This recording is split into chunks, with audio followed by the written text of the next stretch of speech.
রান্না করেছো? মাছ রান্না করেছি রে মা। এই নে, খাওয়া শুরু কর। বাবা মা, এই মাছে এত কাঁটা কেন? আমি এই মাছ খাবো না। এই মাছ খেলে আমার গলায় কাঁটা লাগবে। সব মাছেই তো কাঁটা আছে রে মা।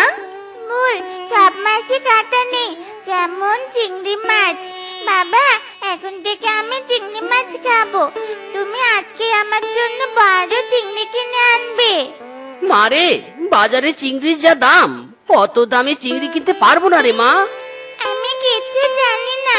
আমি চিংড়ি পেলেই হলো, রাতে আমি চিংড়ি ছাড়া ভাতই খাবো না। এই আমি কিন্তু বলে দিলাম। টুম্পা মা, যাস না, খাবারটা খেয়ে যা টুম্পা মা। এই যা, রাগ করে চলে গেল। বউ, আমার কাছে তো টাকা নেই, এখন চিংড়ি কিনবো কি করে বলো তো? মেয়েটা যে রাগ করেছে, মনে হচ্ছে চিংড়ি ছাড়া ভাতই খাবেনি। তুমি একটু কারো কাছে টাকা ধার নেওয়ার চেষ্টা করো গো। আচ্ছা ঠিক আছে বউ।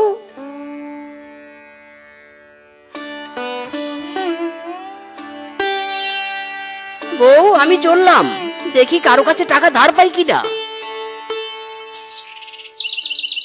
কিরে ভাগ্নে, আজ কি মনে করে আমার বাড়িতে আসলি? মামা, অনেক বিপদে পড়ে এসেছি মামা, আমাকে একটু সাহায্য করো। কি বিপদ আর কি সাহায্য চাই তোর? মামা, আমার মেয়েটা চিংড়ি মাছ খাওয়ার জন্য খুবই বায়না ধরেছে, কিন্তু চিংড়ি কেনার মতো কোনো টাকা আমার কাছে নেই।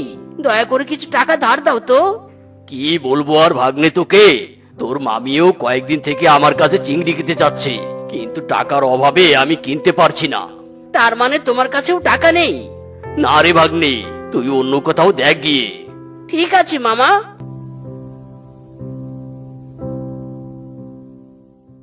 শালা গরিবের ঘরে গরিব এসেছে টাকা ধার চাইতে, যত সব।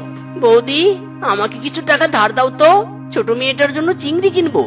কি যে বলিস মিচকে, টাকা চাওয়ার আর পশু পেলি না? মেকআপ কিনবো, সেই টাকাটাই আমার কাছে নেই, তাহলে তোকে টাকা ধার দিব কি করে আমাকে বল? তুই বরং অন্য কারো কাছে যা রে। ঠিক আছে বৌদি।